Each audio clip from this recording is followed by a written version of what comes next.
So இந்த திருச்சேரை பக்கத்துல இருக்கக்கூடிய கோவிலுக்கு வந்து 11 வாரம் போக சொன்னீங்க. எனக்கு நிறைய பேருக்கு இந்நேரம் சந்தேகம் வந்திருக்கும். எந்த கிழமை போகணும், எப்போ போகணும் அப்படிங்கிறது. ஸோ இதற்கு ஏதாவது காலம், நேரம் ஏதாவது அப்படியெல்லாம் ஒண்ணும் இல்ல. நம்ம என்னைக்கு நினைக்கிறோமோ, அவன் என்னைக்கு நினைக்கிறானோ அன்னைக்கு தான் கூப்பிட போறான்.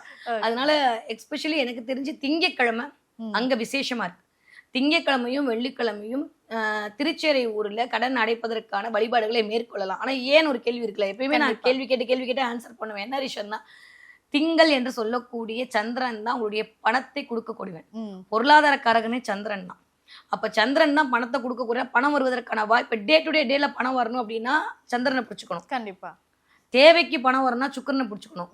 லாட்டரி அடிக்கணும்னா குருவை பிடிச்சுக்கணும். ஸோ அந்த மாதிரி திங்கட்கிழமை வெள்ளிக்கிழமை இந்த 2 நாளும் நீங்கள் திருச்சேரி போயிட்டு வழிபாடு செய்தீர்களே ஆனால் உங்களுடைய கடன் என்பது மிகப்பெரிய கடன் எல்லாம் அடைவதற்கான வாய்ப்புகள் இருக்கு. சாதாரணமா நீங்க முருகன் கோயில் போனா செவ்வாய்க்கிழமை அன்னைக்கு போய் வழிபாடு பண்ணிட்டு வந்தீங்கன்னா கண்டிப்பா முருகன் உங்களுக்கு கடன் அடைச்சு கொடுத்துருவாரு. பெரிய கடனா இருக்கு, மாட்டிக்கிட்டேன், முடியவே முடியலன்னா உங்களுக்கு மட்டும் சீக்கிரம் சொல்லித்தரேன்.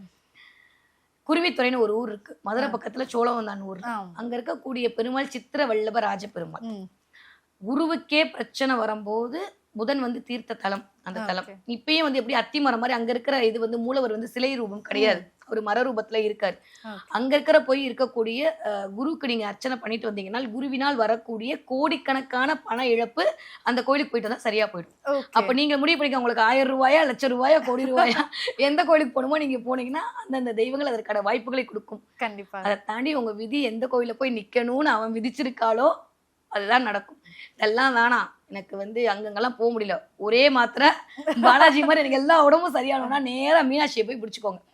மதுரை மீனாட்சி அம்மன் கோயிலோட பள்ளியறை பூஜை பார்க்கணும். நைட்டு இரவு பள்ளியறை பூஜை வெள்ளிக்கிழமை பார்க்கக்கூடிய பக்தர்களுக்கு இனிமேல் கடன் வரணும்னு இருக்குல்ல, அதுவும் வராது. கடன் வந்த கடனுக்கு போகணும், வராத கடனுக்கு கடனே வாங்கக்கூடாது, வாழ்க்கை செழிப்பா இருக்கணும், இந்த பிறவி கடனே தீரணும், அம்மா உங்ககிட்டே இருக்கணும் அப்படின்னா வெள்ளிக்கிழமை அன்னைக்கு மீனாட்சி அம்மனுடைய பள்ளியறை பூஜை பார்த்தீங்கன்னா அவ பேரே மந்திரினி.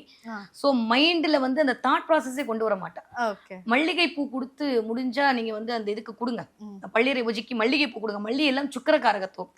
கணவன் மணி பிரச்சனை இருந்தாலும் சரியா போகும், கடன் பிரச்சனை இருந்தாலும் சரியா போகும், யாராவது உங்களுக்கு ஏதாவது பண்ணிட்டாங்கன்ற மாதிரி தாட் ப்ராசஸ் இருந்தாலும் சரியா போகும், கோர்ட்டு கேஸு வம்பு வழக்கு இதெல்லாமே சரியா போகும். இனிமே வரக்கூடிய பிரச்சனைக்கு மீனாட்சி பார்த்த பிடிச்சுக்கோங்க, வந்த பிரச்சனைக்கு இவங்க பார்த்தெல்லாம் பிடிச்சீங்கன்னா சரியா போயிடும்.